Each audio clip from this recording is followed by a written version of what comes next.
Hello, everybody. Welcome back to the Tackling Basketball Podcast. My name is Evan. I'm Jonathan. And I'm Mike. Thank you so much for tuning in. We are, of course, in the midst of the NBA postseason, so we'll be talking about that today. We're going to dive in, like we did last year, into our NFL standings predictions, starting with the NFC West today. And we'll, of course, have some trivia and toast and roast. But we'll start things out with toast and roast, and I'm looking forward to this one. Jonathan, who are you, quote-unquote, toasting this week? I got nothing. I mean, I just don't think that anyone has had a very toastable last couple of weeks since we've last held this. Like, you look at the Celtics. Yeah, but they're defeating a team in the Timberwolves that are bone tired, and it feels almost like they are facing a team in the Mavericks who are almost designed to beat them. I wonder what that feels like. And it's working out exactly how it should. Same thing for the Celtics. They beat the Pacers in 4 games, but they are, by all measures, a markedly better team that should be able to handle those games and probably should close it out in a sweep. Especially with Halliburton missing half of those games. I know. The fact that any of those games were close is the fact that anyone's calling the Pacers frauds or chokes or anything like that, no, we knew this was going to happen. You were calling the Celtics the best team in the NBA for the entire season, and now they go out and show that they are exactly what you said they are, and now the Pacers are to blame for any of it. No. And then I was thinking both of your guys' toasts were pretty good mentions, but I could have, before this document was even written up, made $1 million on a bet against my mortgage that you two would toast exactly who you're toasting. But yeah, just not a lot this week. So no one earns my toast. All right, fair enough. Micah, how are you? Yeah, I'm toasting Bill Walton, who just passed away yesterday, at least as we're recording this. And just Bill Walton, who's not only a legendary basketball player, but just an incredible human being. So many stories have come out in the last 2 days of people in the NBA's experience with Bill Walton and just the kind of guy he was. Watched one with Mike Breen that made me cry earlier today. Just the guy's heart and his soul had so much love and passion for people and for basketball and for the community and social rights. And the greatest big man to play in Portland, Finals MVP, the one championship we have, the original passing big man. Just nothing bad you can say about Bill Walton. Even his announcing, if you wanted to be upset at it, it was at least entertaining. Yeah. Love him or hate him, all you could do is watch. Exactly. Yeah, rest in peace, Bill. Yeah, legend. None of the Portland's championship team is left, essentially. Yeah. It's quite sad. Rip Bill. All right, for my toast. Ding dong, the witch is dead. The wicked witch, the witch is dead.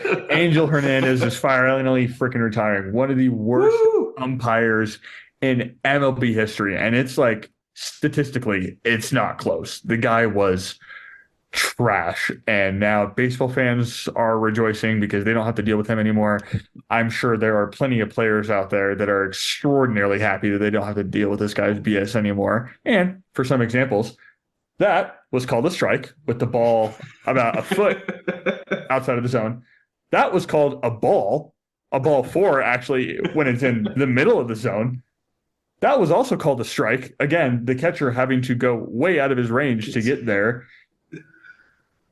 And yeah, that's some guy that got rung up earlier this year on 3 pitches all outside the zone. And he looked at all of them because none of them are close. But he got struck out because Angel Hernandez sucks. So thank goodness he's gone. It's not like you could have made an adjustment on this one either, because the strikes kept drifting further away from the zone. In the mind of the batter, it's I know he missed the last one, but this one's even more obvious. Well, then what are you doing to as an umpire? Like, did he just feel bad for the pitcher? First one in the dirt, the second one up in the dude's head. Was it just like, well, at least he got this one at the right height, strike? I do love that this photo also like has dirt flying up over the one. I guess if it's actively hitting the ground. Yeah, it's a CGI photo, and they needed to dramatize the fact that the ball was in the dirt. So, but yeah, good riddance, Angel Hernandez. You were so bad. You needed to retire. You just shouldn't have been hired in the first place, but it is what it is. So that was kind of a toast and roast, but whatever. All right, Jonathan, over to your roast, and you actually have something for this one. Yay. Oh, yeah. I mean, I'm roasting Roger Goodell and everyone in the NFL front office that is enabling his terrible decision-making. Well, you specifically mentioned Roger Goodell, so now time to go grab the Roger Goodell clown graphic. So I'm going to start with the schedule that was released this last week. And one very key factor, which is how rest plays into the schedule. Because it's one of the easiest things for you to control when you're creating the schedule is how much rest does each team get before a game? How many games do they play at a disadvantage? And the gap between the best rested team this year and the worst rested team this year is the biggest it's been in recorded history. The Baltimore Ravens, if you look at the number of days that they had off, subtract the number of days that their opponent had off for every single game, they had a net rest rating of plus 16 days off, whereas the San Francisco 49ers have a net rest rating of minus 21 days off. The Ravens only have 2 games at a rest disadvantage versus 5 games at a rest advantage, including a 3-day advantage or 2 3-day advantages, a 4-day advantage, and a 7-day advantage. The San Francisco 49ers almost artificially have higher than they should as far as rest rating is, because they have one game that they play with 8 days of rest advantage relative to their opponent, coming off a bye. Their opponent isn't. Meanwhile, they have negative rest ratings of in 8 of their games, including 3 times where they play an opponent that just had a bye week, but they did not have a bye week. So you're looking at like how this will affect this team when they're constantly playing teams that are really well rested while they are on short weeks. Like, it's absolutely like insanely terrifying. And I heard, I saw in this thread that I learned this from, one counter argument to this, which was, hey, the Chiefs had the worst rating in this category last year, and they wound up winning the Super Bowl. Like, yeah, that's true. But they also had their worst statistical regular season in the last 7 years. Like, barely avoiding the threat of like competition for the division title, worried that they might fall to the 6th seed if they were to wind up a wild card. And luckily, everyone else in the AFC West sucked, and they were able to sort of get a little bit of rest back for the postseason. But just because they wound up winning it all doesn't mean their road wasn't significantly harder to get there. And I think that the 49ers are going to face a really big uphill battle as a result of this, and that one of the easiest things that you can do scheduling-wise should be one of the things that you get right. So do better to plan this rest period for the league schedule. But then that's just my like minor roast for how he's doing things. The major one is all of the TV deals this year and how much they are bleeding fans dry. So in order to watch every single NFL game this year, you will need access to 8 different sources of television. That includes network games, as always, the things that are on Fox, CBS, NBC, ABC, and ESPN. That's one of the 8. That's not 5 of the 8. That's one. It also includes Sunday Ticket to watch those out-of-market games. It includes Amazon Prime Video, who owns a significant chunk of the season, Peacock, who now owns a significant chunk of the season, NFL Plus, which is an add-on to those network packages, ESPN Plus, which again, an add-on to those packages, and Netflix, which now owns the Christmas Day game. So, in total, in order to watch every single NFL game, if you sum the cost of all of these things together, and by the way, this is minimum contract periods in order to just capture the game. So like, for example, Netflix on this list, you're only buying 1 month of it, but there are some of these things that you have to buy significantly more of. The total cost is $1,610. Like, it has become legitimately cheaper to go out to the bar every single time that there's an NFL game and order 2 drinks and like some food, because the cost to watch just a 5-month season is $1,610. Frankly, I don't know how it's lucrative for some of these programs. Like Netflix, their minimum subscription is $7. You're able to buy just 1 month and cancel it.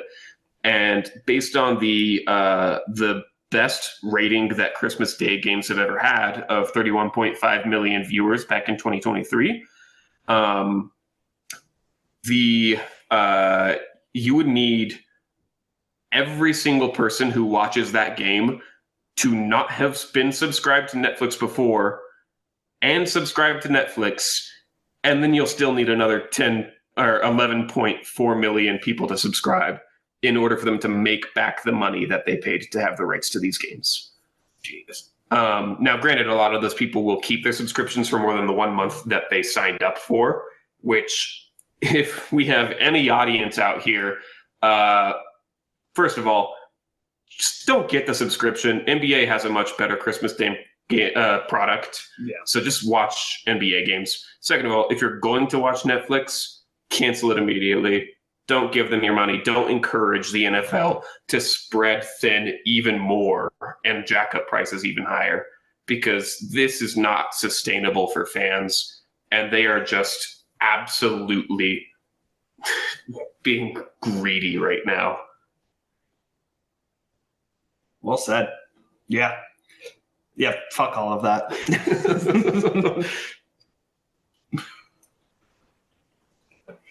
All right. Micah, over to you with a interesting one. And hold on, I gotta drop the graphic in here for you, Micah. We're breaking the fourth wall, ladies and gentlemen. That is, in fact, Micah. A bit of a face reveal here. So that's one of my worst pictures of me, but that's me, all right. Yeah, I'm roasting myself for how I've viewed and talked about the Dallas Mavericks all season. At the very beginning, I said they weren't going to even make the play-in. Like, they were going to be the 11th seed. And then every single series, I have said we're not going to win. Didn't really think any series was going to be close against the Clippers or against OKC or against Minnesota, where they're up 3-0 right now at the time of recording. Like, they're playing so goddamn good. They've proven Luka and Kyrie can actually play together and share the court, and it's good and it's fine and it's great. Derek Lively has been an unbelievable rookie in these playoffs. Gafford has been phenomenal. PJ Washington, who they picked up at the trade deadline, has been incredible. They're getting Maxi Kleber back tonight. Like, they are doing so good, and I have doubted them every single stage of the way. Earlier, I was searching through our document to see if we had talked about them beforehand in a Toast and Roast segment, and I found one section when we were doing What's More Likely's, where I asked who has a better shot at winning the championship between Dallas and New Orleans.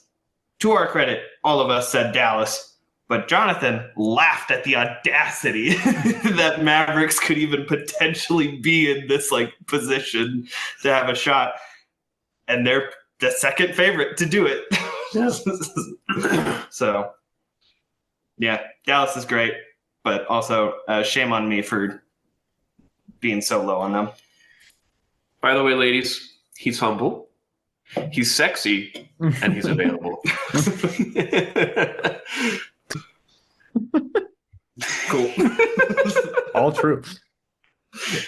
But yeah, gotta say, it makes me feel good that I even picked the Mavericks to make it to the Western Conference Finals initially in our playoff predictions. Granted, I thought they would lose to the Nuggets, but hey, here we are. And yeah, and it's so hard because my gut reaction wants to say they're going to get their asses kicked by the Celtics. But like you said, Micah, we've doubted them every step of the way. And thought Boston, that, obviously I think Boston's going to win, but they haven't been looking great. I get that it was 2 gentlemen sweeps and an actual sweep, but they're not playing good in these games. They're playing horrible teams that are injured. Cleveland was good, but even they were missing Donovan Mitchell for a good portion of it. But Miami without Butler, or Pacers without Halliburton for half of it, and they're not blowing these teams out. Series wise, yes, but Right. I don't know. I mean, they're coming together when it matters in the games, which I have to, for now, trust that they will take the entire finals as it matters. Right. But yeah, there's a little cause for concern. Also depends on when Kristaps gets back. That'll be big. But yeah. Also, Nick Wrong said that the Mavericks were going to start 3-1 up. And so we obviously know it will be the opposite. In the finals? Yeah. Oh, wow. All right, Nick. I'll get my spicy take out of the way now. Mavericks in 6. All right. Keep rolling with them. Boston in 4. I've been betting. You can make fun of me, but 6. so far I keep betting on Dallas, and it's paying off. So I'm going to keep rolling with it. Yeah. Yeah. All right. For my roast, pretty obvious one, Rudy Gobert, who, since getting into this Maverick series, and honestly even before it a little bit, has kind of been looking more like a defensive liability for the Timberwolves rather than the defensive player of the year. I mean, you don't need a whole lot more proof than Luka's game-winning shot over him, which I know it's Luka Doncic. I know he's really good. That was, I think, the slowest step back that I have ever seen in my life. I think Stevie Wonder might have had a shot at blocking that one.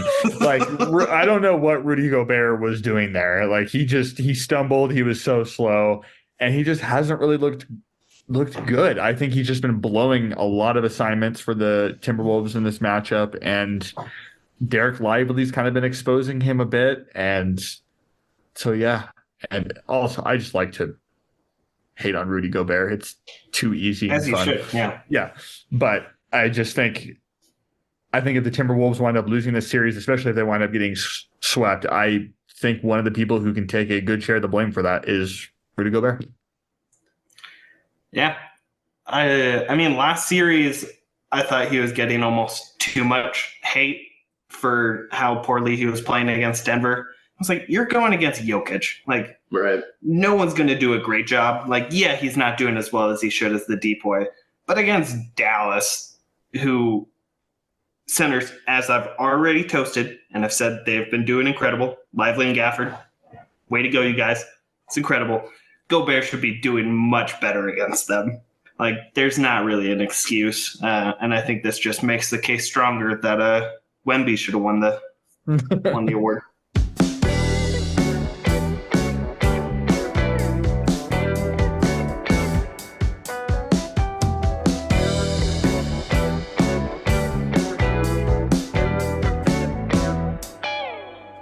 Well, now we've already talked about it a lot, but I guess we might as well keep talking about it. NBA postseason so far, and I guess we've talked about the NBA finals. You guys both said Celtics in 6. I said Dallas in 6, so I'm not really sure we need to talk much about the finals. Instead, Micah, I think it's time to beat up on Jonathan a little bit here. What did you think of the Nuggets Timberwolves series? I mean, I thought it was a weirdly entertaining series. Like, it's the opposite of what this series is right now against Mavericks and Timberwolves, where it's potentially going to be a sweep, but every game has been decided by like 2 or 3 points. And Minnesota-Denver went to 7 on 7 blowouts, essentially. Like, none of the games were close. But I mean, that was just a ridiculous series. And Denver dropping a 20-point lead in the third quarter in a game 7 is just unbelievable. Like, I don't understand how reigning champions who probably should win the finals again compared to how people are playing, like, how they can drop that and just choke at the end. But I mean, props to Minnesota, props to Cat and Ant. But yeah, that was a unbelievable series. Yeah, for sure. I think you're right. So I've never seen a series go 7 games where none of them are close.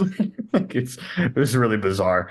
But I mean, Jonathan, you in the Zoom comments earlier said that, Michael Malone, I think, is kind of the person who Nuggets fans are pointing to as the reason why things went south. But outside of him, do you just think, like, just overall fatigue for the team, maybe a little bit of championship fatigue, or? So I put a lot of blame on a lot of people. I think that the front office and the coaching staff were butting heads a lot this season in ways that really showed during the playoffs. Calvin Booth came out last offseason and basically said, based on the apron rules, based on everything that, like the direction of the CBA and everything, it will be very difficult to maintain a championship caliber team for anyone in the league. So I believe that our path forward is to continue to draft young talent and try to develop them internally. On the other side of that, Michael Malone thought, we are in the middle of the championship run. We need to play exclusively our veterans and prepare for a gritty postseason that will involve a reduced rotation with just those vets. So for the entire season, none of these young guys were getting the minutes that they should if the front office's strategy was going to work of try and build them up to what they could be. Meanwhile, all of the vets were being pushed to their limits because they were playing every single game. You look at the 5-man lineups in the NBA sorted by net rating. The Nuggets starting 5 is substantially higher in net rating than anyone else this season. But they also have about, like 300 more minutes than the second highest minutes of any other 5-man lineup.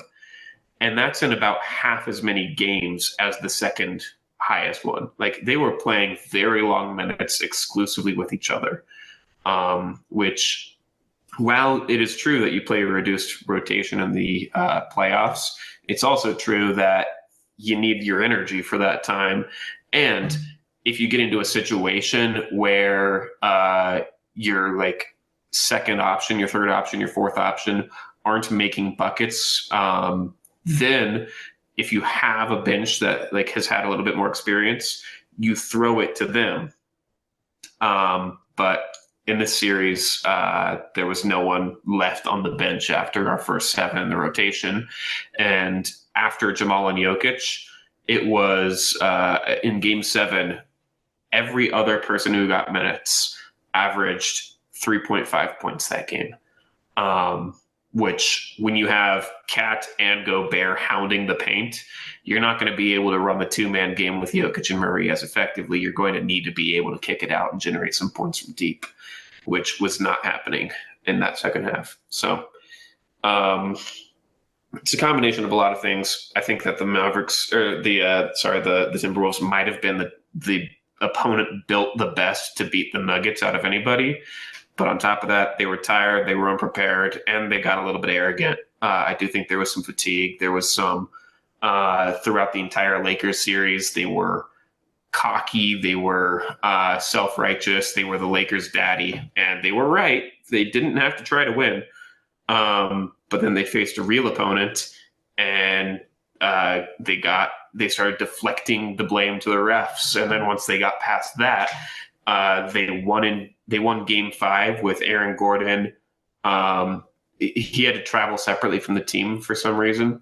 And they said, oh, we won Game 5. Well, it might be related. He'll travel separately again. And so for Game 6 and 7, he flew separately because they were now suddenly superstitious. This team has no right to be superstitious. Like, I don't know. It was just lots of failures from top to bottom, really. So you're going to have to pick themselves up off the carpet because... Yeah. I am glad. I get what you're saying about minutes and playing the young guys. Like, in a perfect world, they would have been able to keep Bruce Brown. Yeah. But there's no way they could have financially done that with what he got offered by Indiana. Right. And then, like, PJ Watson's good. Christian Brown is good. I don't know if, like, them having more experience would have been enough. I don't either. I'm not necessarily levying this all on Malone for not doing that.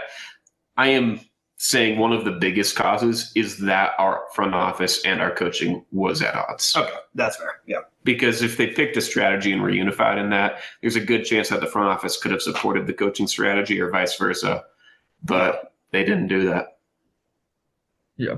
I am glad that no one has tried to spin this as like the Nuggets lost the series rather than the Timberwolves winning it, because the T-Wolves deserve a ton of credit for what they were able to do. Because even if the Nuggets are tired, even if things are not necessarily going their way, still not an easy team to beat, as was proven by it going to 7 games. So huge round of applause to the Timberwolves, especially, of course, Anthony Edwards.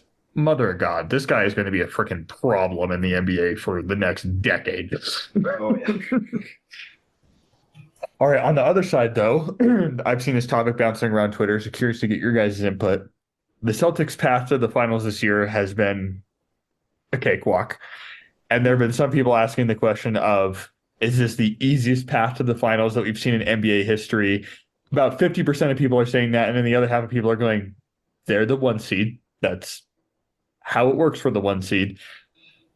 But at the same time, I feel like that only really happens for the 1 seed in the East, because the 1 seed is not a cakewalk in the West. So what do you guys think? Do you think that the Celtics have been given one of the easiest paths to the NBA Finals in history, or is it just 1 seed's gonna 1 seed? It's hard for me to think back and compare to previous ones, but this has been so unbelievably easy. And not necessarily because they're playing bad teams, because Miami, if they had Jimmy Butler, Yeah. pretty similar teams to last year. I mean, Boston's definitely improved, but Miami won that series when they shouldn't have. Miami's a really good team when they have Jimmy Butler. And then Cleveland, also riddled with injuries. And I mean, also has their problems. Pacers, I don't understand how they had a really easy path. Injuries in the Bucks, injuries with the Knicks. The East is just weaker, I think. Yeah. Yeah, I will say you definitely earn the right to play easier teams. So 1 seed has a factor in that, and you can't I will never support an argument that just gives you the numbered seeds that a team played on their path to the final, because that is something that they earned. Now, if you look at the team underneath that number, then you can have a discussion for why is this path easier than it probably should have been. And I think this year it's largely due to injuries, partially due to, even before injuries, the East is weaker. We saw that with the regular season standings, in which the Celtics were over 15 games ahead of the 2nd seed. And the 2nd seed was the Knicks. Yeah. So I also can't say whether or not it's the easiest path of all time, just because I haven't been watching for all time. But it was an easier path than any of the 8 teams in the West would have had. Yeah, for sure. And to Micah's point, I think it's if you just look at those teams and you don't take injuries into consideration, it doesn't initially look like a super easy path. Like I think when we were sitting here before a single game was played and you're looking at the fact that, oh, the Boston might have to play Philadelphia or Milwaukee in the Eastern Conference Finals, like that's going to be a tough series. But when both of those teams lose in round one because of injuries, and then the Heat get screwed over with Jimmy out, Cleveland gets screwed over with tons of injuries, the Pacers lose Halliburton, it's not really the Celtics' fault that they were essentially just handed the NBA Finals, more or less. But when every single team's best player is out, like, and I don't think pretty easy. To that point, I don't think that we can leverage any falsity against the Celtics. It's not their fault that they're facing easier opponents. It's not their fault that they made. I mean, it is their fault that they made the finals. They are a really good team that deserves their flowers. So I honestly almost don't like this conversation at all for that reason, because it almost feels like, I know that it's none of our intent, but it almost feels like discounting their accomplishments. And I don't think that we should do that. And I honestly believe that they will prove that in the finals with whoever they face. I think that they are the clear favorite here and that they're going to show it. But that is a great point. Even if they had an easy path, they went 12-2. That is an unbelievable record. That is really, really good. And everyone was saying they're the best team in the league before the playoffs even started. I don't think this is a surprise. Yeah, for sure. But also, I think it's interesting just looking at the Eastern Conference and all 8 teams that made it. I think Magic is the only one that didn't have a significant injury. Yeah. Man, I wish they also shout out Jaylen Brown. He's been playing phenomenal. Way to go, him. He's been playing better than Tatum these entire playoffs. It's because he's a better player than Tatum. Oh. Homeboy saw that he didn't make an All-NBA team and lost his mind.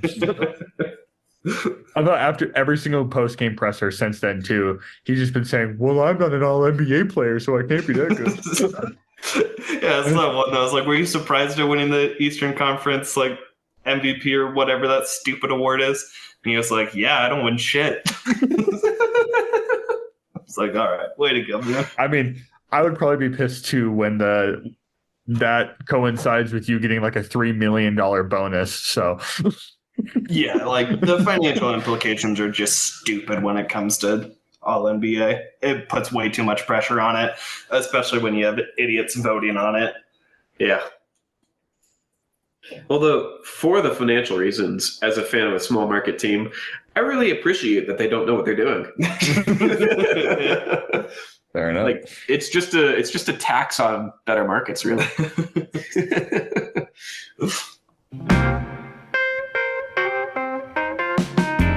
All right, well, let's shift from the NBA over to the NFL. We'll be starting out our division predictions here leading up to the NFL season. We're starting with the NFC West, quite possibly one of the easiest divisions to at least pick the 1 seed for. But we'll start with the 1 seed, and it looks like we all agree. But Jonathan, why do you have the 49ers at number 1 and getting the record that you picked them at? Yeah, so they were the best team last year, not only in their division, but arguably based on playoffs in their entire conference. And I don't think that enough has changed to really justify anything else. I mean, they lost Eric Armstead, Randy Gregory, Matt Pryor, but added just as many talented pieces and really didn't lose any of their main core guys. So, they're just set up in a decent position to do it again. I did give them 1 extra loss for that scheduling bullshit that we talked about during the roast segment, but I think that they're going to do pretty well this year. Finish with 12 wins. Yeah, not a whole lot else to say. I have them at 13 wins. I probably have that. I probably didn't take into consideration that scheduling thing that you're talking about, so I have them at 13.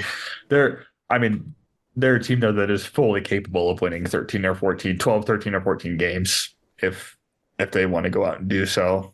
And they're by far and away. I mean, this is after the 49ers, quite possibly the weakest division in the NFL. One of the weakest ones. Maybe the AFC South might be weaker. But yeah, pretty easy. I will say disclaimer for this. After listening to Micah's take last year of the Buccaneers winning the division, going 6-11, I am terrified that I have two teams picked at the exact same record as him. So we're going to see it this way. Hey, regardless of record, I was still right. Buccaneers won. Yes, you missed it by like 4 games, but I was still the only one who picked them. that is fair. You did so well. You picked them on tiebreakers. But speaking of one of those teams that Mike and I have the same, at our number 2 seed, Micah, we both have the Rams going 9-8, going 3-3 in division. What's your thought there? I mean, they got Jimmy G as a backup. What more do you need to say? I give Matthew Stafford like 3 weeks as a starter, and then it's going to Jimmy. Oh my God. No, I mean, like we already said, it's a pretty weak division. I think they have a relatively easy schedule. I like Matt Stafford. I like what they did in the draft. It's like, I don't know. 9-8 feels about right. Like, I don't feel like I have too much to say about them. They're a pretty middle of the pack team, in my opinion. Yeah, that's where I am too. I mean, they are losing Aaron Donald, which does suck on defense, and that's a big hit. But the thing is, they still have Carson Wentz. You didn't factor that in. That's true. But they still have a ton of offensive weapons. I still think Matthew Stafford is a very good quarterback, and you can say what you want. Sean McVay is still one of the premier coaches of the NFL, regardless of how they've been the past 2 seasons. Sean McVay is an offensive genius. So if there's anyone that can squeeze out offense production out of this team, it is him. So, yeah, like you said, they wind up getting to play the NFC North, which is no longer a cakewalk. But Vikings are kind of an easy team to be going up against this season, and the Bears are kind of an unknown. So potential couple of wins there. They get to play the Patriots, which, yeah, that's a freaking win because it's the Patriots.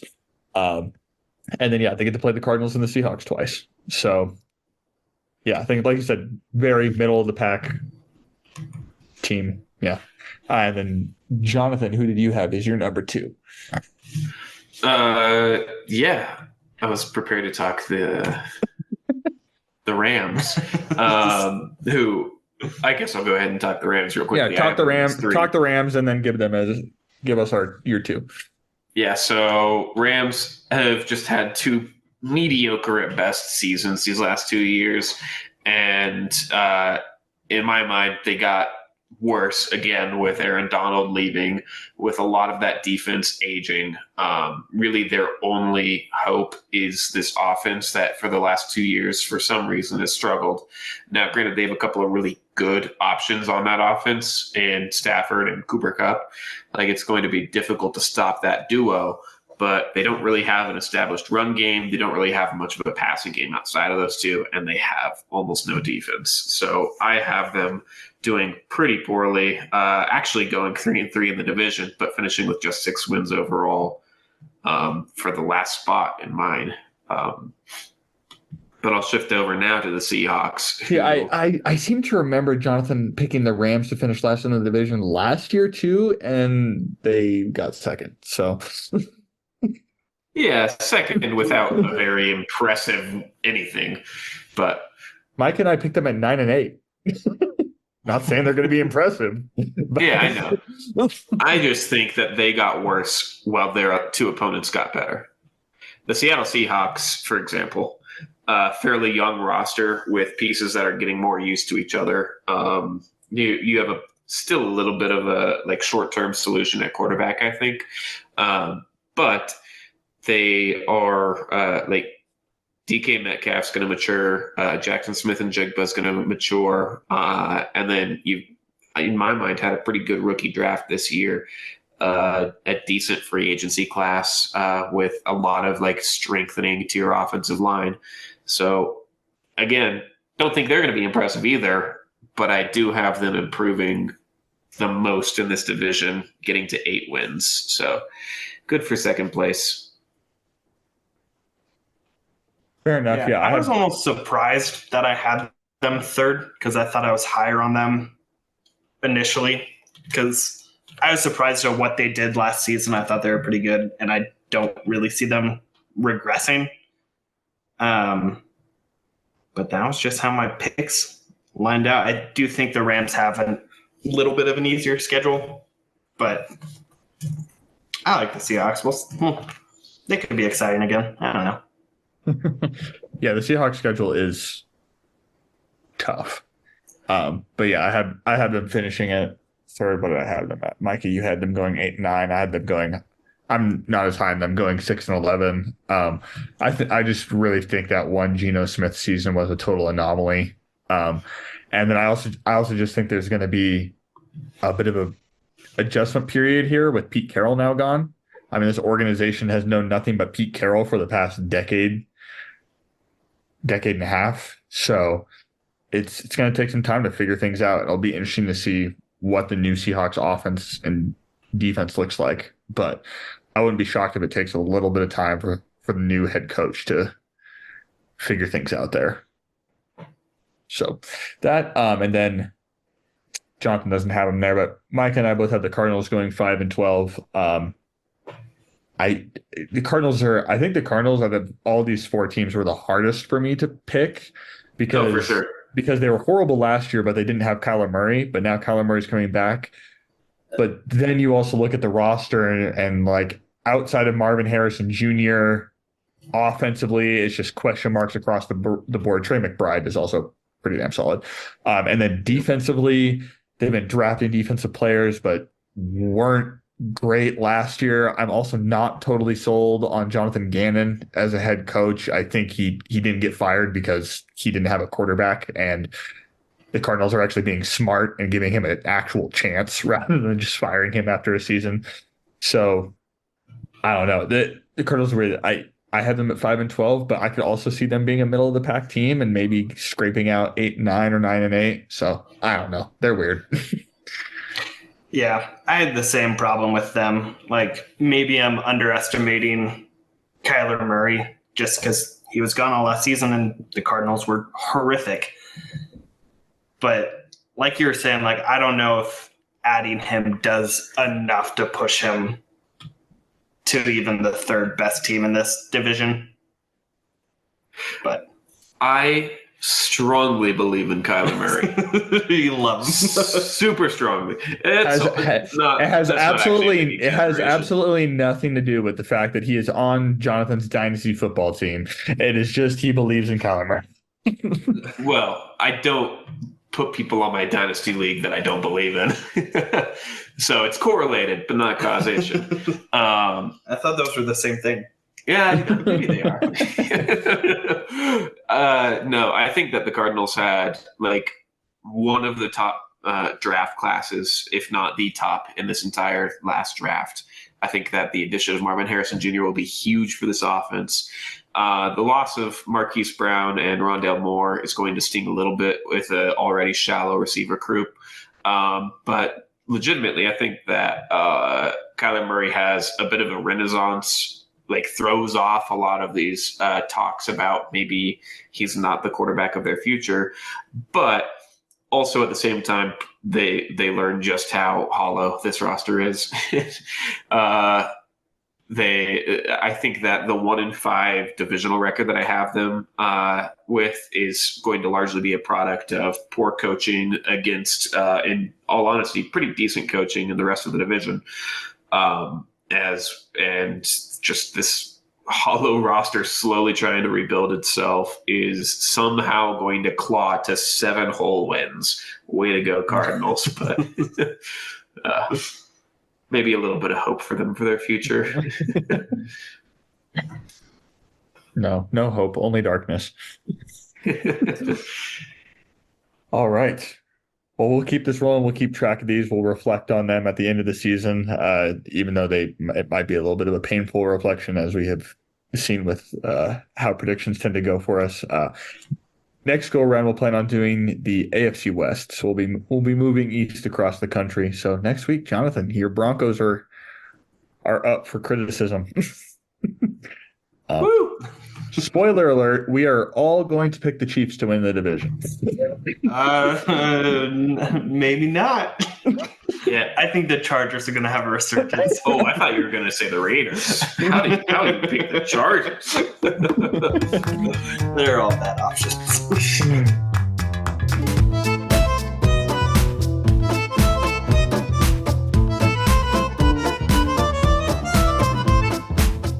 All right, well, Micah, I will pass it over to you to wrap things up with some trivia. All right, yeah, I got trivia going. I'm gonna see if I can share my screen here. All right, I think that. Yep, cool. Shouldn't it be click here to add subtitle? No, I don't have a subtitle. Okay. So no subtitle. Besides the finals MVP, all awards for 2024 have been announced and given away. So I thought I would run something where, based on players' achievements, you're going to guess like kind of what their achievements are. So I've got a rule system. So I'm going to show you a player. You're going to guess how many points they have based on the below key. So if they've won an MVP, that's 5 points. Finals MVP is 5 points. They've won a Defensive Player of the Year, 3 points. Rookie of the Year is 2 points. All first team NBA is 3 points. All second team is 2 points. Third team is 1 point. Can I have the calculator out? Sure. Actually, I'll give you some paper to take notes because I'm also going to want to see your answers. And this is also each, every MVP they've won is 5 points, not just if they've done it once. Gotcha. Okay. Pause. You can just use my pen. Okay. Or I'm going to grab a different pen. But however many points you're off by, what they actually have is going to be added to your score. Lowest score wins. Will this cheat sheet stay here? Yes. Okay. Yeah, I have the key to the side of every picture. And I will have an example one. Let me grab a pen real quick, and then we'll do the example. Actually, here you go. This is the example. Okay. Make great Bill Walton. This is the format you'll see every time. And then give me your answers, and I'll grab a pen real quick.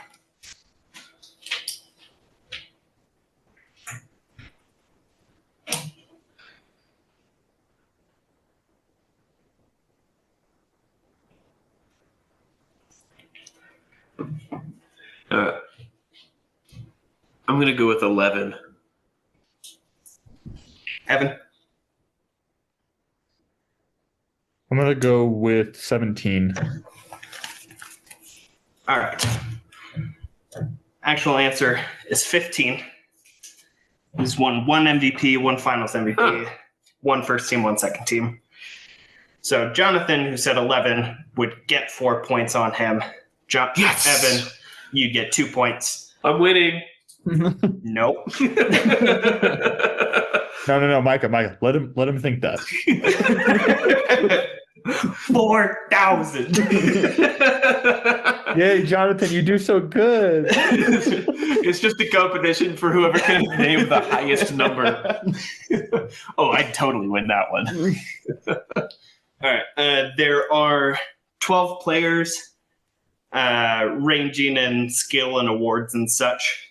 And I have a tiebreaker in case it's tied. Evan. Are you going to have a time limit for us to calculate it, or is it just when we both say we're ready? I mean, don't try not to take too long. If you are taking a long time, I'll force you. But okay, sounds good. But I'll give you a little bit of time. And then once both of you are ready, you'll both give your answers. That way you can't play any games like that. All right. Number 1. Rudy Gobert. Oh, God. I also tried to pick my favorite photos, so that's him touching on the microphones when he had COVID. That's my favorite and least favorite photo of him. An interesting spot to be in.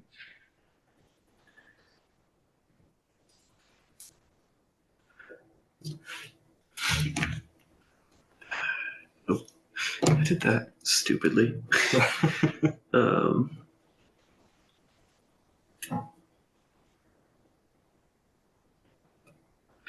Ready. Just a Evan, sec. you ready? Yeah, I'm just doing math. Just a second. Okay. Okay, I'm good. Jonathan, what's your answer? 18. Evan? 16. Correct answer is 17. Hey, there we go. So both of you get 1 point. Oh, This you're is, kidding me. Not Price is Right rules. Doesn't matter if you're above or under. I put down he had two So this second teams and 3 third teams. I just flipped those. Damn it. Micah, is this time or the number of points from each category that you're showing here? This is the amount of points. Okay, so he had that they 3 third team appearances and 1 second team. Yes. Okay. Sorry, I meant to make it clear, and then I ran out of time. Yeah, no worries. And that's, Yeah. 4 D points, not 12. Yeah, I was going to say, yeah. Rudy Gobert has won the D point every single year he's been in the NBA. Oh, all right, tied 1-1, going on to the next player. Oh, Jesus. Ready. Evan? Ready. All right, answer, Evan. 10. 17. It was 17 again. Wow. So Jonathan gets -2 to his score, dropping him to -1. Oh, if you get it spot on, you lose points? I missed that part. Yeah. Cool. If you get a spot on, you get 2 points deducted from your score. Yeah. Evan, you're taking 7 points, getting up to 8. Jonathan has a lead. But moving on to the next player. He has a lot more first teams than I thought. That's crazy. Yeah, he has 1 more than Jokic, 1 more than Curry, 1 more than Giannis, Insane. I think. Yeah, it's pretty absurd. De'Aaron Fox. Oh, God. Obviously the MVP. Like 4 finals. Yep. My answer is 50. Too low. Oh, God, the biggest. I feel like this is the one you're trying to get us to think about whether this dude won Rookie of the Year or not.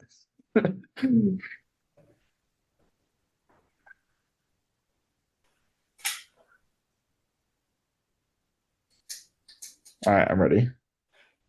All right, Jonathan. 0. Evan. 5. Oh, Jonathan was closer again. It is only 1. Damn it! Wow. I took away my answer of 1. He has made an NBA 13. Oh, which puts Jonathan at 0 and Evan at 12. All right. How many are there? 12 12. with a 13th tiebreaker. Cool. Man, 3 in and I'm already plus 12. Sounds like my golf game.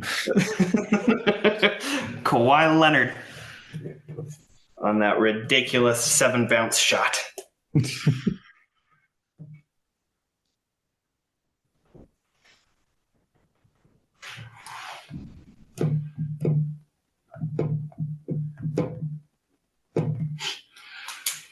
Oh my.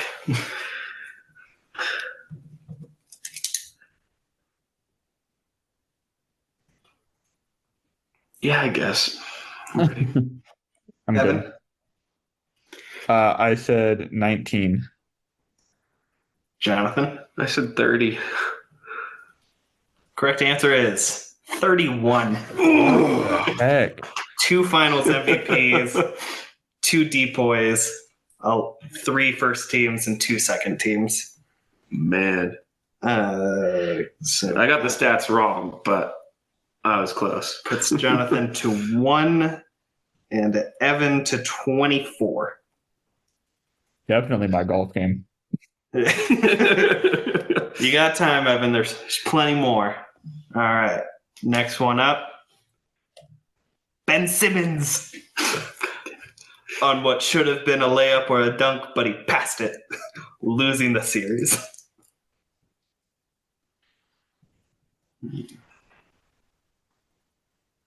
I'm impressed you actually found a photo of him on the court. I mean, it's the worst picture of him on the court.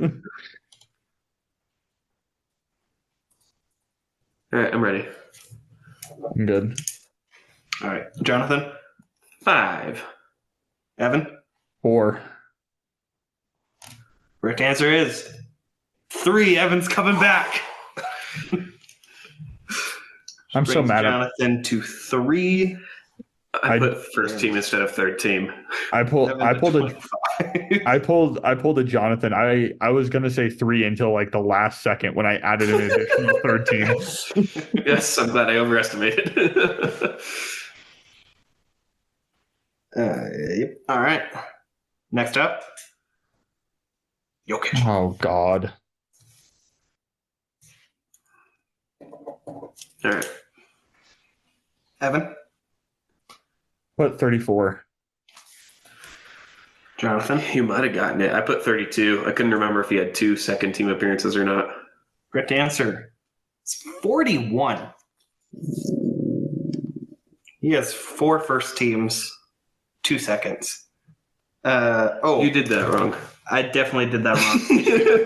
Yeah, he didn't win DPOY or rookie. Yeah, it was Forget to 34 erase then. those. 36, right? No, 34. Because that is the exact amount that I have for each thing that I wrote down. He never got rookie. He never got deep boy. Right, so that should get 5 away.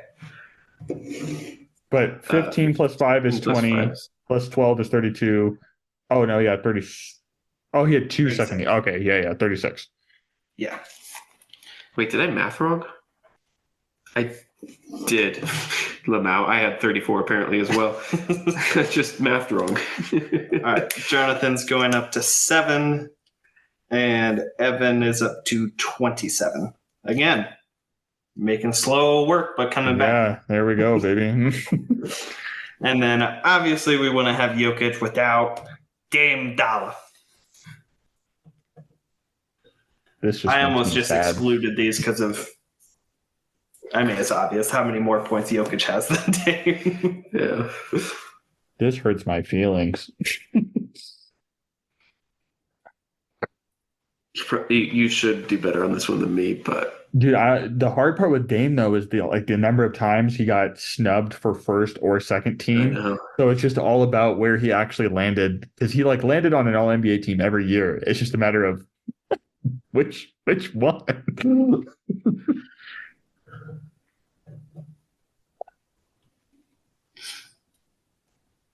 Did he?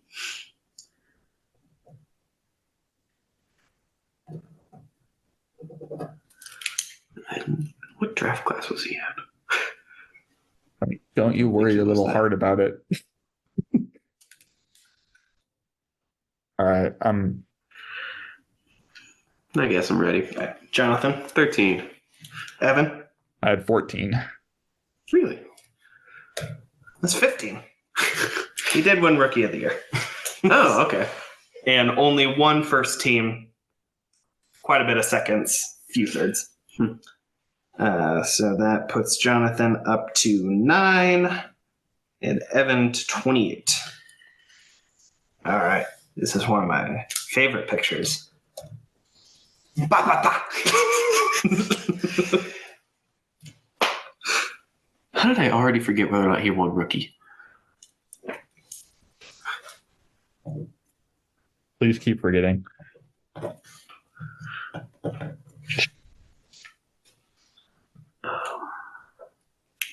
That is a good photo. I'm guessing his PR team probably isn't a huge fan.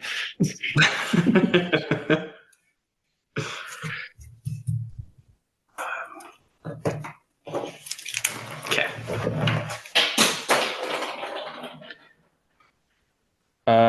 Jonathan, you're good, right? Yep. I'm gonna say 7. I had 6. All right. The answer is 4. Damn. Which one of you said 7? I did. Evan said 7. I said 6. All right. I could have sworn that he had won 2 second, or that he'd gotten 2 second teams. Man, It goes up to 11. I'm a dumbass. 30. I was like, he got Rookie of the Year, so obviously he was All NBA first team. An idiot. No. All right. Next up. Oh, Jesus. Steph Curry. Let's see.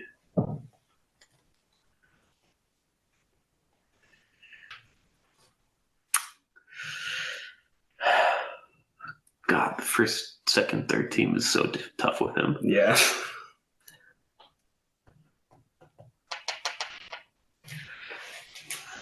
All right, I'm ready. I need like another minute.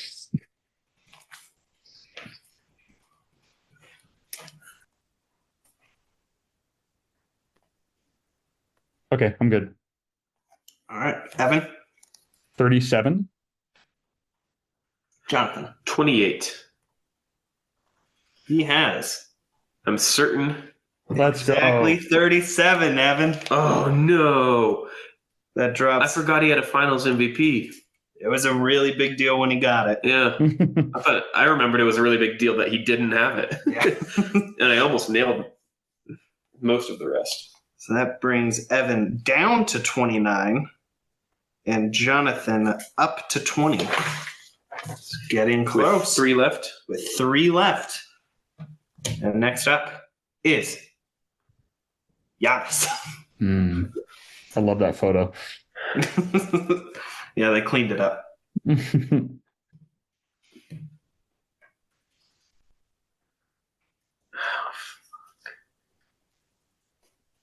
Watch your profanity. Watch your profanity. How many of those does he have? That is the game, isn't it? Yeah, literally the game. It's the whole thing. And math. So, like,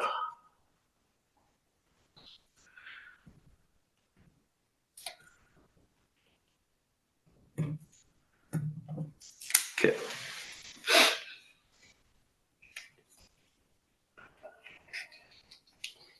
Evan, whenever you're ready. 41. Jonathan. 36. Correct answer is Damn 40. it. 2 MVPs, 1 finals, 1 depoy, a lot of first teams. Oh. I couldn't remember if the stat I told earlier was actually true. Because every player I mentioned was actually in this competition. Damn.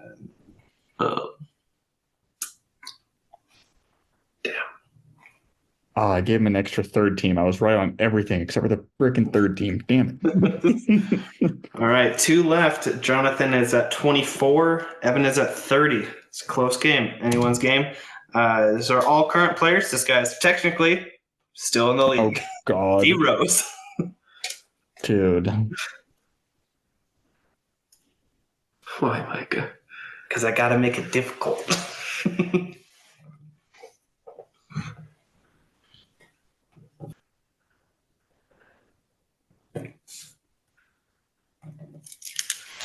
Okay.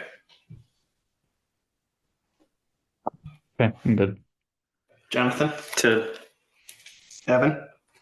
I also said 10. All right. It was 10. Let's go. Way to go, you guys. It brings Jonathan down to 22 and Evan down to 28. And, I mean, I don't know if you saw it coming, but we got to get a big winner up here. LeBron Oh, James. God. Okay. Well, I'll give you some time to This isn't fun. do all this math.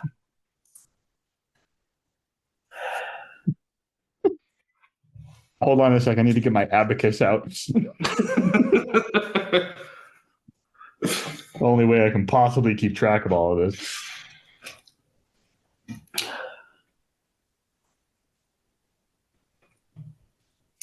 Did he or did he? I feel like that was a thing. So I feel like that was a thing, so that leads to math. it does certainly lead to math.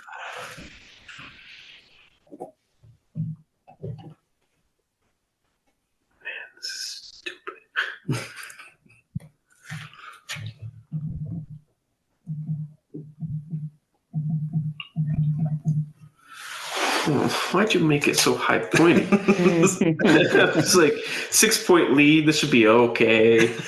Literally, this is the one where you have the biggest possible swing. Yeah. Oh my God, Micah. Micah is so happy right now. Gotta make the last one exciting. Do you know? Yeah. Yes, I do. All right, fair enough. I feel Puts the fairly pressure on confident. Oh. I feel fairly confident in the top 4 categories. But the first, second, third team is worth too many points to. Yeah, to just ignore. Yeah.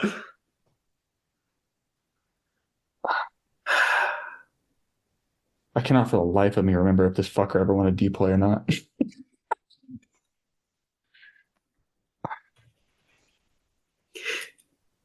If you're debating between 1 and 0, it's a 3-point swing. I honestly don't know if it'll come down to that. It could. It could.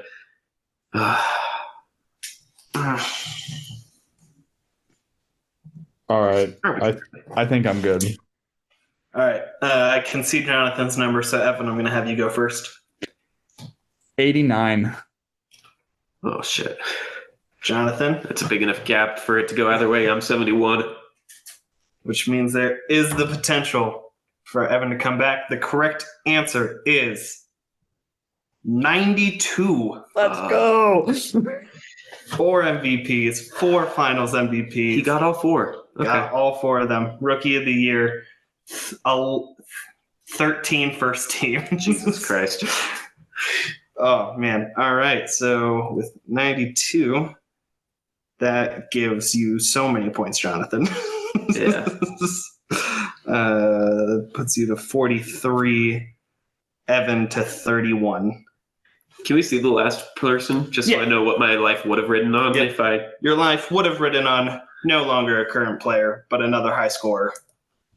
Kobe. Oh, God. That would have been tough. Yeah. Evan won, but no point in doing a lot of math, but quick answers. What do you think Kobe got? 63. 76. 54 only. Wow. Ah. Really? 11 first teams, 1 MVP, 2 finals. Yeah. I thought he would have had more finals MVPs than that. Yeah, you would really think. I also thought he would have had less first teams. But, Yeah. All right. Well, congratulations, Evan. GG. Good game, sir. My reign of terror continues. We were, for the first time in forever, Micah beat you. Yeah. And then I had to go and ruin it. Hey, come on, man. You were doing so well all game. I know. And then you threw a fucking 94-pointer at us. And I let you prepare and try to get the game figured out. Yeah, I got it. Imagine if he'd given that to us as the first one. Oh, man. All right. Well, thanks for running that, Micah. That was good. Yeah. All right. Well, and Micah, since you did such a good job on trivia, why don't you take us out with a spicy hot take? The Kansas City Chiefs are not going to win their division. Okay. Yeah. All right. Back it up next week. I want to see the numbers.